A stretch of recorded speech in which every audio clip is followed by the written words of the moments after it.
अस्सलाम वालेकुम नाज़रीन, आज हमारे साथ मौजूद हैं सरबजीत सिंह। तो ताहिर सिद्धू साहब ये बेसिकली पार्टीशन से पहले एक ही इलाके के हैं, तो इसलिए इन्हां दे नाल पंजाबी विच ही गल करांगे ते तुहाडा तारफ ही करावांगे। ते जी अस्सलाम वालेकुम, क्या हाल है तुहाडा? जी सलाम, बहुत बहुत जी। मेरा नाम सरबजीत सिंह तखर है और मैं बिलोंग कर रहा हाँ अजकल नवांशहर तो। उस तो पहला साडा डॉक्टर श्री शंकर नकोदर के कोल सी। श्री शंकर तो असीं जमीन लई सीगी लायलपुर, भगत सिंह का पिंड 105 साडे कोल सीगा। मेरे पिता जी का बाबा जी का पिंड शायद ਚੱਕ 95 ਜਾਂ 53, पर मेरी मदर ਜਿਹੜੇ ਸੀਗੇ ਉਹਨਾਂ ਦਾ ਚੱਕ ਨੰਬਰ 13 ਸੀਗਾ। ਤੇ ਇਹ ਭਾਈਜਾਨ ਮਿਲੇ ਆ ਲਾਇਲਪੁਰੀਏ ਜੀ ਤਾਹਿਰ ਸਿੱਧੂ ਸਾਹਿਬ, ਇਹਨਾਂ ਨਾਲ ਗੱਲਬਾਤ ਕਰਦੇ ਆ। ਮੈਂ ਉਹ ਸਾਰੇ ਪਿੰਡ ਦੱਸ ਦਿੱਤੇ, ਸਾਈਂ ਦੀ ਖੋਈ, ਆਵਾਗਤ ਬੰਗਲਾ, ਹੋਰ ਕੀ ਦੱਸਿਆ ਗਿਆ, ਜੜ੍ਹਾਂਵਾਲਾ ਤਹਿਸੀਲ। ਜੜ੍ਹਾਂਵਾਲਾ ਤਹਿਸੀਲ।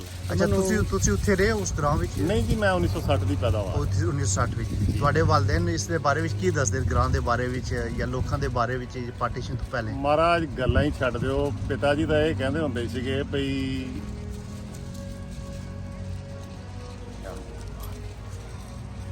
Can't explain.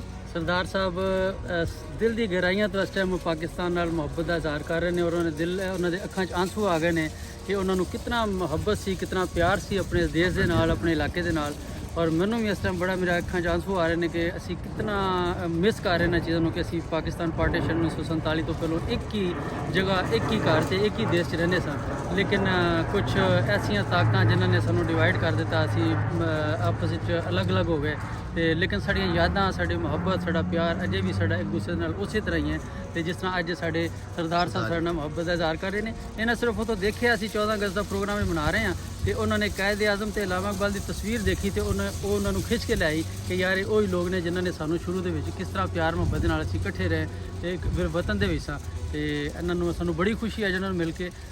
ਅੱਲਾਹ ਤਾਲਾ ਤੁਸੀਂ ਪਿੱਛੇ ਉੱਥੇ ਪਾਕਿਸਤਾਨ ਵਿਜ਼ਿਟ ਕੀਤਾ ਹੈਗਾ, ਫੈਸਲਾਬਾਦ? ਨਹੀਂ, ਹਾਲੇ ਤੱਕ ਤੇ ਨਹੀਂ। ਵੈਸੇ ਜੇ ਮਾਲਕ ਨੇ ਚਾਹਿਆ ਤੇ ਇੰਡੀਆ ਵਿੱਚ ਕਿਹੜੀ ਜਗ੍ਹਾ ਤੁਸੀਂ ਉੱਥੇ ਅੱਜ ਕੱਲ? ਇੰਡੀਆ ਵਿੱਚ ਅੱਜ ਕੱਲ ਸਾਡੀ ਜਿਹੜੀ ਰਿਹਾਇਸ਼ ਆ ਉਹ ਨਵਾਂਸ਼ਹਿਰ ਡਿਸਟ੍ਰਿਕਟ ਹੈ।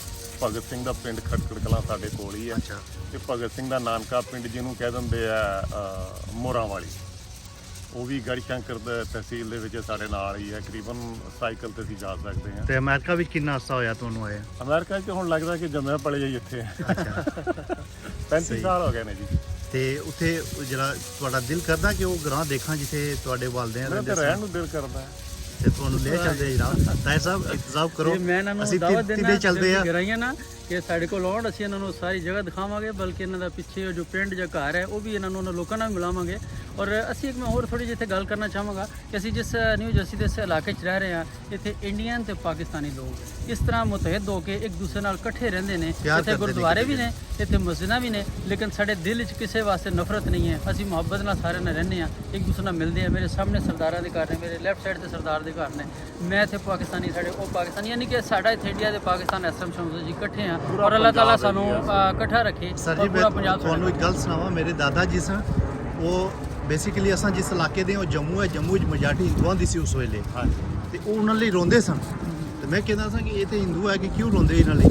ਲੇਕਿਨ ਅੱਜ ਸਮਝ ਆਉਣੀ ਹੈ ਕਿ ਉਹ ਕਿਉਂ ਰੋਂਦੇ ਸਨ। ਉਹ ਇੱਕ ਦੂਜੇ ਨਾਲ ਪਿਆਰ ਕਰਦੇ ਸਨ, ਇੱਕ ਦੂਜੇ ਦੇ ਕਲਚਰ ਸੇਮ ਸੀ, ਇੱਕ ਦੂਜੇ ਨਾਲ ਰਸਮ ਰਿਵਾਜ ਸੇਮ ਸਨ, ਹਰ ਚੀਜ਼ ਸੇਮ ਸੀ। ਮੇਰੇ ਨਾਨੀ ਜੀ ਇੱਕ ਗੱਲ ਕਿਹਾ ਕਰਦੇ ਸੀਗੇ, ਮੇਰੀ ਮਦਰ ਦੇ ਮਦਰ, ਉਹਨਾਂ ਦੇ ਆਲੇ ਆਸੇ ਪਾਸੇ ਜੰਗਲੀ ਲੋਕ ਕਹਿੰਦੇ ਸੀ ਉਹਨਾਂ ਨੂੰ, ਜੰਗਲੀ ਜਾਂ ਕੁਛ ਵੀ ਉਹਨਾਂ ਦਾ ਕੀ ਨਾਂ ਹੋਏਗਾ ਰੱਬ ਜਾਣੇ। ਮੁਸਲਿਮ ਲੋਕ ਸੀਗੇ ਤੇ ਉਹ ਕਹਿੰਦੇ ਜੰਗਲੀਆਂ ਨੇ ਆਉਣਾ ਸਾਡੇ ਘਰ ਤੇ ਸਾਨੂੰ ਮਜ਼ਾਕ ਵੀ ਕਰਨਾ, ਅਸੀਂ ਵੀ ਉਹਨਾਂ ਦੇ ਘਰ ਜਾਣਾ, ਹੱਸਣਾ ਖੇਡਣਾ।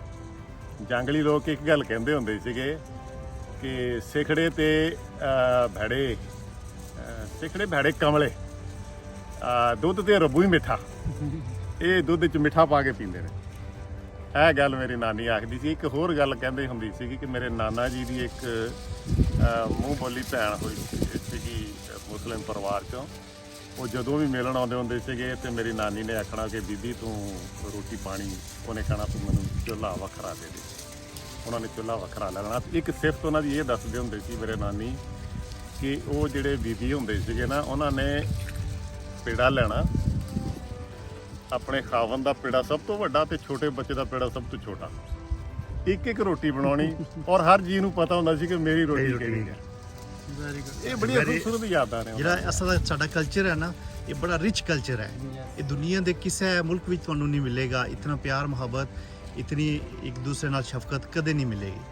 ਤੇ ਬੜਾ ਸਾਨੂੰ ਬੜੀ ਖੁਸ਼ੀ ਹੈ ਜੀ। ਅਸੀਂ ਤੁਹਾਨੂੰ ਦਾਵਤ ਦਿੰਦੇ ਆ, ਅਗਰ ਤੁਸੀਂ ਪਾਕਿਸਤਾਨ ਆਉਣਾ ਤੁਹਾਡੇ ਨਾਲ ਅਸੀਂ ਇਨਸ਼ਾਅੱਲਾ ਖੁਦ ਫਿਰ arrange ਰਾਬਤਾ ਕਰਾਂਗੇ ਰਹੇਗਾ। ਤੇ ਤੁਹਾਡੇ ਨਾਲ ਰਾਬਤਾ ਵੀ ਜ਼ਰੂਰ ਰਹੇਗਾ। ਆਵਾਂਗੇ ਜੀ, ਤੇ ਮਿਲਾਂਗੇ ਜੀ। ਵੈਲਕਮ ਸਾਡੇ ਪ੍ਰੋਗਰਾਮ 'ਚ ਵੀ ਆਓ ਤਾਂ ਕਿ ਸਾਡਾ ਔਰ ਪਾਕਿਸਤਾਨ ਇੰਡੀਆ ਮੈਂ ਦਾ ਇੱਕ program ਗੱਲ ਹੈ। ਹੋਰ ਆਖਣੀ ਚਾਹਾਂਗਾ ਕਿ ਜਿਸ ਤਰ੍ਹਾਂ ਨਾ ਕਿਸੇ ਬੱਚੇ ਨੂੰ ਤੁਸੀਂ ਇੰਜੈਕਸ਼ਨ ਦੇ ਕੇ ਬਿਮਾਰ ਕਰ ਦਿੰਦੇ ਹੋ ਜਾਣ ਬੁੱਝ ਕੇ, ਉਸ ਤਰ੍ਹਾਂ ਦਾ ਕੁਝ ਸਾਡੇ ਨਾਲ ਹੋਇਆ ਆ।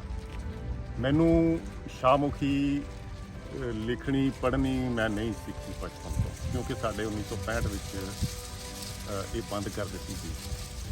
ਤੇ ਤੁਸੀਂ ਗੁਰਮੁਖੀ ਨਹੀਂ ਪੜ੍ਹ ਸਕਦੇ, ਜਿਹਨੂੰ ਸਕ੍ਰਿਪਟ ਕਹਿੰਦੇ ਆ, ਗੁਰਮੁਖੀ ਜਿਹਦੇ ਵਿੱਚ ਪੰਜਾਬੀ ਲਿਖਦੇ ਆ ਸੀ।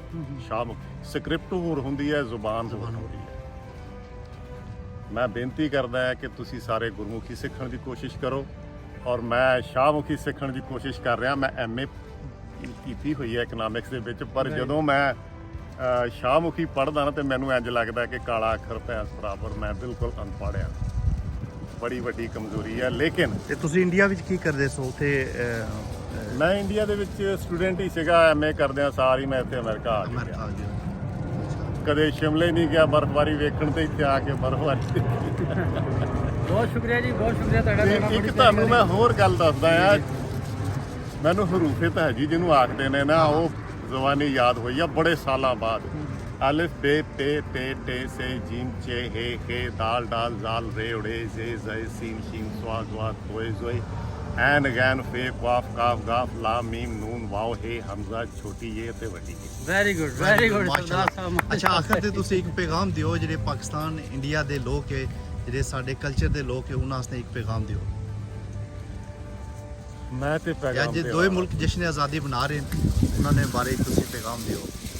ਪੈਗਾਮ ਤੇ ਇਹ ਹੈ ਕਿ ਅਸੀਂ ਇਨਸਾਨ ਹਾਂ, ਸਭ ਨਾਲ ਦੂਜੇ ਦੇ ਦੁੱਖ ਵੀ ਇੱਕੋ ਜਿਹੇ ਨੇ। ਜਦੋਂ ਅਸੀਂ ਰੋਂਦੇ ਆ ਤੇ ਅੱਖਾਂ ਭਰਦੀਆਂ ਨੇ, ਹੱਸਦੇ ਆ ਤੇ ਸਾਡੇ ਦੰਦ ਨਜ਼ਰ ਆਉਂਦੇ ਨੇ। ਤੋਂ ਵੱਧ ਸਾਡੇ ਪਹਿਚਾਣ ਜਿੱਥੇ ਮਰਜ਼ੀ ਦੀ ਲੁੱਕ ਲਈਏ, ਧਰਮਾਂ ਦੇ ਪਿੱਛੇ ਲੁੱਕ ਲਈਏ, ਇਲਾਕਿਆਂ ਪਿੱਛੇ ਲੁੱਕ ਲਈਏ, ਪਰ ਅਸੀਂ ਇਨਸਾਨ। ਤੇ ਇਨਸ਼ਾਅੱਲਾ ਤੁਹਾਨੂੰ ਪਾਕਿਸਤਾਨ ਦਾ ਵਿਜ਼ਿਟ ਕਰਾਵਾਂਗੇ। ਹੁਣ ਗੱਪਸ਼ਪ ਹੋ ਗਈ ਹੈ, ਤਾਹਿਰ ਸਾਹਿਬ ਅਸੀਂ ਤਿੰਨੇ ਚਲਾਂਗੇ, ਇੰਸ਼ਾਅੱਲਾ ਤੁਹਾਡਾ ਪੂਰਾ ਗਰਾਊਂਡ ਦੇਖਾਂਗੇ ਉੱਥੇ। ਤੇ ਮੇਰੇ ਇੱਕ ਦੋਸਤ ਨੇ ਖੈਰੇ ਕਲਾਂ, ਚੌਧਰੀ ਲਿਆਕਤ ਉਹਨਾਂ ਦਾ ਨਾਮ ਹੈ, ਸ਼ਾਇਦ ਗੁਜਰ ਹੈ ਨਾ, ਤੇ ਉਹ ਬੜੇ ਪਿਆਰ, ਉਹਨਾਂ ਨੇ ਮੈਨੂੰ ਅਚਾਰ ਲਿਆ ਕੇ ਦਿੱਤਾ ਸੀਗਾ। ਕਹਿੰਦੇ ਮੈਂ ਘਰ ਦੇ ਬੂਟਿਆਂ ਦਾ ਅਚਾਰ ਪਾਇਆ ਤੇ ਤੈਨੂੰ ਮੈਂ ਖਾਧਾ, ਬੜਾ ਚੰਗਾ ਲੱਗਿਆ। ਮਾਸ਼ਾਅੱਲਾ, ਬਹੁਤ ਖੂਬਸੂਰਤ। ਥੈਂਕ ਯੂ ਸਾਰੇ ਸੋ ਮਚ। ਪਾਕਿਸਤਾਨ ਤੇ ਚਲੋ ਮੈਂ ਇਹ ਇੱਕ ਏਰੀਆ 'ਚ ਨਹੀਂ ਵੱਜਣਾ ਚਾਹੁੰਦਾ, ਮੈਂ ਸਾਰੀ ਦੁਨੀਆ ਦੀ ਖਲਕਤ ਨੂੰ ਮੁਬਾਰਕ ਦਿੰਦਾ ਜਸ਼ਨ ਆਜ਼ਾਦੀ।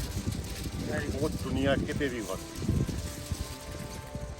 Thank you so much. ਸ਼ੁਕਰੀਆ ਜੀ, ਤੁਹਾਡਾ ਬਹੁਤ ਸ਼ੁਕਰੀਆ। ਫਿਰ ਇਨਸ਼ਾਅੱਲਾ ਤੁਹਾਡੇ ਨਾਲ ਗੱਲਬਾਤ ਕਰਾਂਗੇ। ਤੁਸੀਂ ਤਾਂ ਬੜੇ ਨਾਈਸ ਬੰਦੇ, ਤੁਹਾਡੇ ਨਾਲ ਇੱਕ ਅਸੀਂ ਮੰਥਲੀ ਇੱਕ ਪ੍ਰੋਗਰਾਮ ਰੱਖਾਂਗੇ ਤੇ ਰਿਕਾਰਡਿੰਗ ਕਰਕੇ ਆਪਣੀ ਆਵਾਜ਼ ਜਿਹੜੀ ਹੈ ਲੋਕਾਂ ਤੱਕ ਅਮਨ ਸ਼ਾਂਤੀ ਨਾਲ ਪੈਗਾਮ ਪਹੁੰਚਾਵਾਂਗੇ। Thank you so much. Thank you.